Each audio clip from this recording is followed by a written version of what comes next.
Today, we're going to be detectives. We're diving into a mystery where the victim is our planet's lakes, and the cause of death, well, it's completely invisible. We're going to uncover the hidden chemical clues that explain what's really happening just beneath the surface of the water. So let's start with the central mystery, right? You have these lakes that look pristine, but inside, they're becoming barren and lifeless. The fish are just vanishing. But why? What invisible force is turning these vibrant ecosystems into, well, aquatic graveyards? That's the question we're going to dig into. And just look at this contrast. It's so stark. On the left, you've got a healthy lake. It's teeming with life, and its pH is around 6.5. On the right, a dying lake with a pH of 4.2. Notice the bottom? It's covered with undecayed leaves and gunk. That's a sign that even the bacteria and fungi that are supposed to break that stuff down, even they can't survive. It's a really powerful reminder that one single number can mean the difference between life and death. Okay, so to really understand what's going wrong, we have to get into the fundamental chemistry that's at play here. It's time to go on the hunt for our invisible culprit. Our first suspect on the list is acid. You know, the word itself comes from the Latin word for sour, which kind of gives you a clue. But chemically speaking, when an acid dissolves in water, it releases these things called hydrogen ions. Just picture them as tiny, positively charged particles. It's a proton donor, and all those donated protons are exactly what makes water acidic. And you know, every good story needs an opposing force, right? So meet the base. A base does the exact opposite of an acid. It produces hydroxide ions, and these guys are really eager to snatch up those loose protons. So if an acid is a proton donor, a base is a proton acceptor.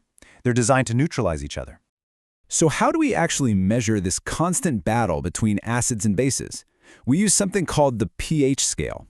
And on this scale, the magic number, the one you want to remember, is 7. A pH of 7 is perfectly neutral. It's the balance point. It's the pH of pure, clean water. And here's how that scale breaks down. Anything below 7 is acidic, and the lower the number gets, the stronger the acid is. Anything above 7 is basic, or what we sometimes call alkaline. Now, it might just look like a simple range of numbers, but this scale literally governs the survival of entire ecosystems. So, if a lake's pH is that critical, you have to wonder, how does it stay stable?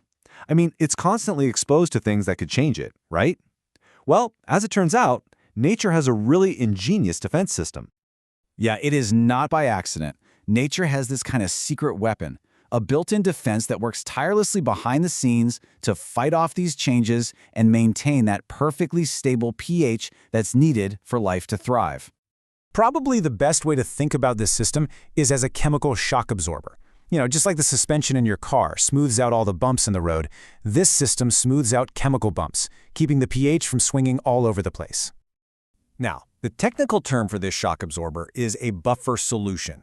Its entire job, its whole purpose in life, is to maintain a stable pH by neutralizing any small amounts of acid or base that get added. You can think of it as the guardian of chemical stability. And here's how it works. It's actually pretty elegant.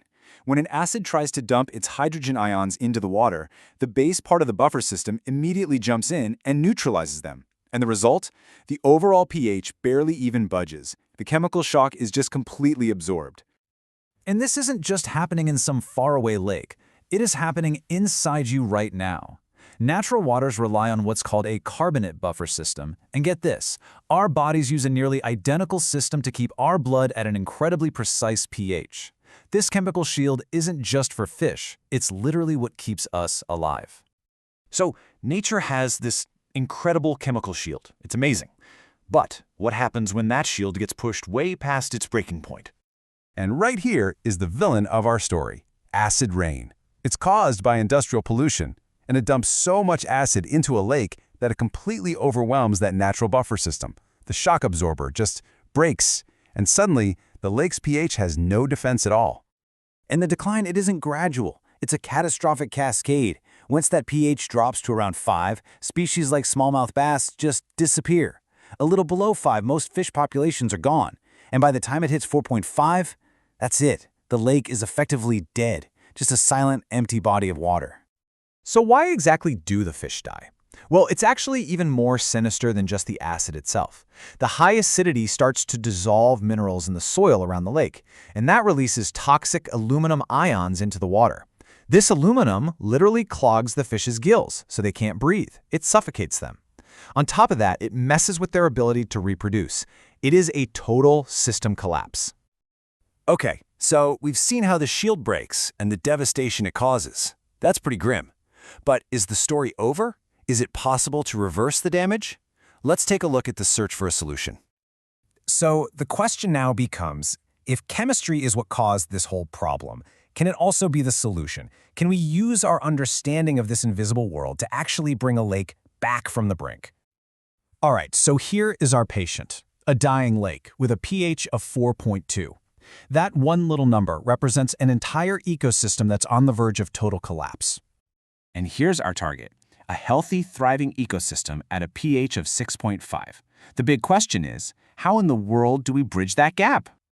Well, the solution is surprisingly direct. It's like something straight out of Chemistry 101. To fight an acid, you add a base. And in this case, people can actually use helicopters to add powdered limestone, which is just calcium carbonate, directly to the lake. That base gets to work neutralizing the excess acid, and slowly it raises the pH back towards a healthy, life-sustaining level. So you see, by understanding these fundamental principles, acids, bases, and buffers, we can not only diagnose the problem, but we can actually intervene to rebalance the entire system and give nature a chance to heal itself. We've seen that the invisible chemistry of water is just this constant, delicate balancing act. We've also seen that we have the knowledge to both break it and, thankfully, to begin to fix it. Which leaves us with a final, really big question, doesn't it? What's it going to take for us to truly protect it in the first place?